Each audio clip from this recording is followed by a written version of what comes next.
Hello everyone, welcome to my channel. आज हम इस वीडियो में एनेसन रिएक्शन के बारे में डिटेल में डिस्कस करेंगे, जो एक इम्पॉर्टेंट लिगेंड सब्स्टिट्यूशन रिएक्शन होता है। सो इस पर्टिकुलर वीडियो में हम डिटेल में समझेंगे कि एनेसन रिएक्शन का बेसिक कॉन्सेप्ट क्या है, इसका मैकेनिज्म किस प्रकार से होता है, काइनेटिक कैरेक्टरिस्टिक क्या होता है, साथ ही साथ कौन कौन से फैक्टर्स एनेसन रिएक्शन को अफेक्ट करते हैं उसको भी डिटेल में समझेंगे। इस टॉपिक का प्रॉपर हैंडरिटन नोट्स आपको प्रोवाइड करूंगा, जो आपके BSc and MSc semester exams के लिए बहुत हेल्पफुल होगा। सो स्टार्ट करते हैं। एनेसन रिएक्शन क्या है? Anation reactions are ligand substitution reactions in which a coordinated water molecule H2O in an aqua complex is replaced by an anion. ठीक है, तो बहुत सिंपल सा कॉन्सेप्ट है। एनेसन रिएक्शन एक लिगेंड सब्स्टिट्यूशन रिएक्शन होता है। लिगेंड सब्स्टिट्यूशन रिएक्शन आपको पता है, पिछले वीडियोस में भी हमने समझा है कि जब कोई मेटल किसी लिगेंड के साथ जुड़ता है, जब लिगेंड अपना इलेक्ट्रॉन पेयर मेटल को डोनेट करता है, तो एक कोऑर्डिनेट बॉन्ड का फॉर्मेशन होता है, कोऑर्डिनेट कोवलेंट बॉन्ड बनता है, जिससे एक कॉम्प्लेक्स बनता है जिसको ट्रांजिशन मेटल कॉम्प्लेक्स कहा जाता है।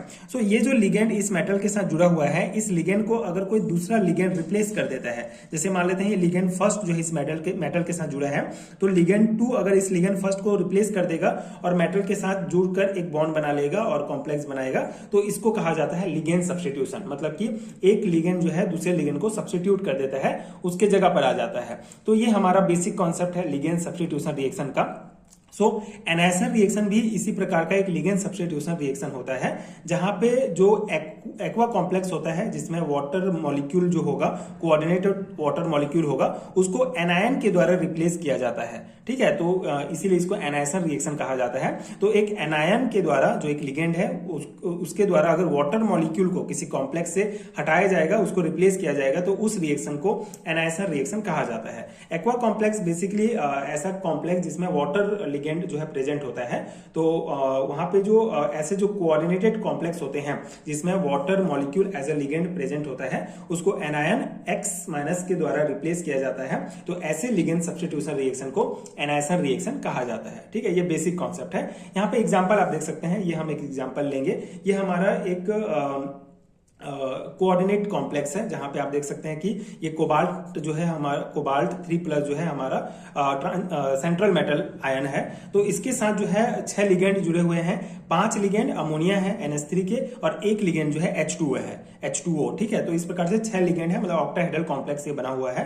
कोबाल्ट के साथ 6 लिगेंड जुड़े हुए हैं। तो यहाँ पे जो 1 लिगेंड है H2O, इसको अगर X जो है रिप्लेस कर देगा, ठीक है, ये X इसकी जगह आ जाएगा और H2O को हटा देगा, तो इसको कहा जाएगा एनेसन रिएक्शन। ठीक है, जिससे हमको ये कॉम्प्लेक्स प्राप्त होता है। ठीक है, ये एक कॉम्प्लेक्स है जहां पे H2O की जगह X लिगेंड आ गया और ये H2O अलग हो जाता है। ठीक है, तो ये सिंपल सा रिएक्शन है, जहां पे X जो है हमारा X नेगेटिव जो होगा, ये मेनली नेगेटिव चार्ज वाले लिगेंड होते हैं, जैसे क्लोरीन, ब्रोमीन, NO2-, CN-, ये सभी जो है नेगेटिव चार्ज वाले लिगेंड जो होते हैं, इनके द्वारा ही H2O को जो है रिप्लेस किया जाता है एनेसन रिएक्शन में। तो यही बेसिक कॉन्सेप्ट है, एक लिगेंड सब्स्टिट्यूशन रिएक्शन जिसमें वाटर मॉलिक्यूल को एनायन के द्वारा रिप्लेस किया जाता है, इसको एनेसन रिएक्शन कहा जाता है। कुछ इंपॉर्टेंट पॉइंट्स जो आपको ध्यान रखना है एनेसन रिएक्शन से related, this is a substitution reaction in coordination sphere. ठीक है, तो ये जो सब्स्टिट्यूशन रिएक्शन होता है, ये कोऑर्डिनेशन स्फीयर में होता है। कोऑर्डिनेशन स्फीयर किसे कहते हैं? जहां पे सेंट्रल मेटल आयन और लिगेंड, जिस मतलब ये जो ब्रैकेट होता है, इसके अंदर में सेंट्रल मेटल आयन है और लिगेंड है। ठीक है, तो इसको जो है ये जो स्क्वायर के अंदर है, इसको कहा जाता है हमारा कोऑर्डिनेशन स्फीयर। ठीक है, मतलब ये ब्रैकेट के अंदर जितने भी हैं, इनको कोऑर्डिनेशन स्फीयर कहा जाता है। तो कोऑर्डिनेशन स्फीयर के अंदर ही ये लिगेंड सब्स्टिट्यूशन रिएक्शन होता है। ठीक है, it is a type of ligand substitution reaction usually occur in octahedral cobalt 3 complexes. ठीक है, यूजुअली ये जो एनेसन रिएक्शन होता है वो ऑक्टाहेड्रल कॉम्प्लेक्सेस में पाया जाता है। CO3 जो हमारा होता है, जिसका CO3+ जो कोबाल्ट 3+ का कॉम्प्लेक्स होगा, ऑक्टाहेड्रल जियोमेट्री जो होगा, उसमें ही ये पाया जाता है यूजुअली एनेसन रिएक्शन। क्योंकि ये इनर्ट होते हैं और मैकेनिज्म जो है इजीली, इसके मैकेनिज्म को इजीली स्टडी किया जा सकता है। एंड ये ऑक्टाहेड्रल जियोमेट्री भी स्टेबल होते हैं, मतलब ये जो ऑक्टाहेड्रल जियोमेट्री होगा ये स्टेबल होता है, इसलिए मेनली इसमें एनेसन रिएक्शन पाया जाता है। ठीक है, this complex are generally inert, so reaction proceed by a multi step mechanism. अब इसके मैकेनिज्म को अगर हम समझें, तो ये जो हमारा रिएक्शन होता है जनरली इनर्ट होता है, मतलब कि स्लो, जो लिगेंड सब्स्टिट्यूशन होगा स्लो होगा। मतलब लिगेंड सब्स्टिट्यूशन को समझने के लिए 2 टर्म है, एक तो इनर्ट और एक लेबाइल। ठीक है, तो इनर्ट जिसमें लिगेंड सब्स्टिट्यूशन स्लो स्टेप में, स्लो होता है, स्लो प्रोसेस में होता है, एंड लेबाइल कॉम्प्लेक्स जिसमें लिगेंड सब्स्टिट्यूशन फास्ट होता है, ठीक है। तो ये एनायसन रिएक्शन जिसमें लिगेंड सब्स्टिट्यूशन होता है वो बेसिकली इनर्ट कॉम्प्लेक्स में होता है, मतलब कि इसमें स्लो स्टेप में होता है। तो इसका जो मैकेनिज्म होगा वो मल्टी स्टेप में कंप्लीट होता है, मतलब 2 स्टेप में मेनली ये मैकेनिज्म इसका होगा। तो mechanism of anation reaction, the anation reaction generally proceed by a dissociative DrSN1 type mechanism, specially in inert metal complexes such as cobalt 3+। The reaction occurs in 2 main steps, ठीक है। तो यहाँ पे जो एनायसन रिएक्शन का मैकेनिज्म होता है वो मेनली डिसोसिएटिव मतलब S1 टाइप का मैकेनिज्म होता है। S1 टाइप मैकेनिज्म मतलब कि ये लिगेंड जो है ये जो लिगेंड सब्स्टिट्यूशन मैकेनिज्म है इसमें सबसे पहले जो है लिगेंड, ओल्ड लिगेंड पहला वाला जो लिगेंड है वो निकलता है, फिर नया लिगेंड आके अटैच होता है, उसको कहा जाता है डिसोसिएटिव टाइप का मैकेनिज्म, ठीक है। SN1 टाइप मैकेनिज्म मतलब पहले जैसे ये हमारा मेटल के साथ कोई लिगेंड जुड़ा हुआ है तो पहले ये लिगेंड बाहर निकलेगा, उसके बाद L2 जो है इस मेटल के साथ आकर जुड़ेगा, उसको डिसोसिएटिव टाइप मैकेनिज्म कहेंगे। और अगर हमारा एसोसिएटिव टाइप क्या होता है, इसका सेकंड टाइप, जब मेटल के साथ कोई लिगेंड हमारा जो है जुड़ा हुआ है उसको ये पहले नहीं निकलता है बल्कि पहले जो है L2 आके इसके साथ जुड़ जाएगा उसके बाद ये निकलता है, तो उसको एसोसिएटिव टाइप का रिएक्शन मैकेनिज्म कहा जाता है। लेकिन एनायसन रिएक्शन का जो मैकेनिज्म है वो डिसोसिएटिव टाइप का होता है, SN1 टाइप का मैकेनिज्म होता है। तो स्पेशली इनर्ट मेटल कॉम्प्लेक्स जैसे कि कोबाल्ट 3+ जो है उसमें ये पाया जाता है डिसोसिएटिव टाइप का जो मैकेनिज्म है। तो इसका जो मैकेनिज्म है वो मेनली 2 स्टेप्स में कंप्लीट होता है। पहले स्टेप में अगर हम देखें, so in the first step the coordinated water molecule leaves the complex resulting in the formation of a 5 coordinated intermediate. This step is slow and act as the rate determining step of the reaction, ठीक है। तो पहले step में क्या होगा, जो coordinated water molecule है वो कॉम्प्लेक्स से जो है बाहर निकलेगा, ठीक है। मतलब पहले जो है पहला लिगेंड बाहर निकलेगा, उसके बाद जो है 5 कोऑर्डिनेटेड इंटरमीडिएट का फॉर्मेशन होता है, उसके बाद फिर जो एनायन है आके उस मेटल के साथ जुड़ेगा। तो पहला स्टेप जो है वो बेसिकली रेट डिटरमाइनिंग स्टेप होता है, स्लो स्टेप होता है, जहां पे क्या होगा, ये जो H2O है ये बाहर निकल जाएगा और ये हमको ये कॉम्प्लेक्स प्राप्त होगा। मतलब ये जो है 5 कोऑर्डिनेटेड इंटरमीडिएट प्राप्त हुआ। मतलब कि 5 कोऑर्डिनेटेड इंटरमीडिएट क्या होता है, नॉर्मली कॉम्प्लेक्स में जो है 6 लिगेंड होते हैं, ऑक्टाहेड्रल कॉम्प्लेक्स होता है। जैसे ये हमारा मेन है, यहाँ पे 6 लिगेंड है, ठीक है, 5 NH3 और एक H2O है। लेकिन क्या होगा, एक H2O लिगेंड यहाँ से बाहर निकल जाता है तो ये हमारा 5 कोऑर्डिनेटेड इंटरमीडिएट बनता है। मतलब कि मेटल के पास सिर्फ 5 लिगेंड बच जाते हैं। इसे टेम्परेरी मतलब इसे जो है इंटरमीडिएट कहा जाता है, टेम्परेरी, ठीक है। मतलब कि टेम्परेरी स्पीसीज है ये जिसमें 5 लिगेंड होते हैं, इसलिए 5 कोऑर्डिनेटेड इंटरमीडिएट कहा जाता है।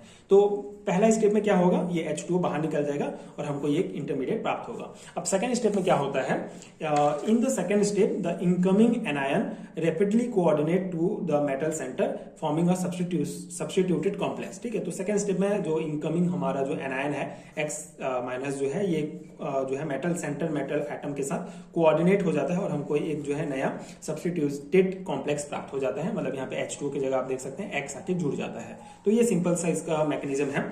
Since the first step is slow and independent of the concentration of the entering ligand, the reaction follows first order kinetics and confirm the dissociative pathway, ठीक है। तो फर्स्ट जो स्टेप होता है वो बेसिकली रेट डिटरमाइनिंग स्टेप होता है, slow step होता है। तो जो हमारा सेकेंड स्टेप में जो लिगेंड एंटर कर रहा है उसके कॉन्सेंट्रेशन से कोई फर्क नहीं पड़ता, इसलिए ये हमारा फर्स्ट ऑर्डर काइनेटिक्स होता है। तो इसके काइनेटिक कैरेक्टरिस्टिक को थोड़ा और डिटेल में हम समझ लेते हैं, ये भी इंपॉर्टेंट है, कभी कभी पूछ लिया जाता है।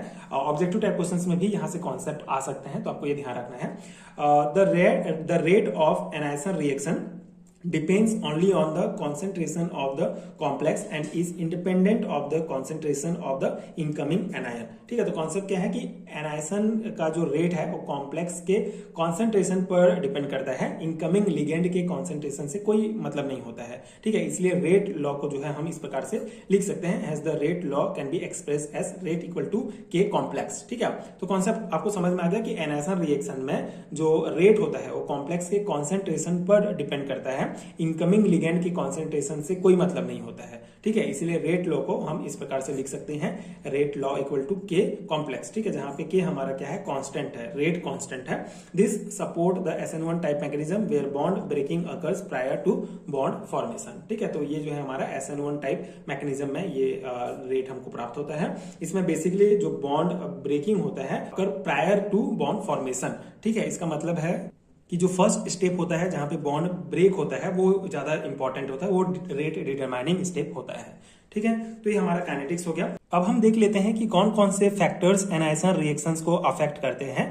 Factors affecting anation reaction, several factors influence the rate of anation reaction. So anation reactions का जो रेट होता है उसको ये जो जितने भी हम यहाँ पे डिस्कस करेंगे फैक्टर्स, ये सभी जो है अफेक्ट करते हैं। तो एक एक करके हम समझते हैं। पहला है nature of metal ion, higher oxidation state leads to stronger metal ligand bond making substitution slower. For example cobalt 3 complex are more inert than cobalt second, ठीक है। तो जो मेटल आयन होता है हमारा सेंट्रल मेटल आयन, उसका जो nature है वो बहुत जो है अफेक्ट करता है एनायसन रिएक्शन को।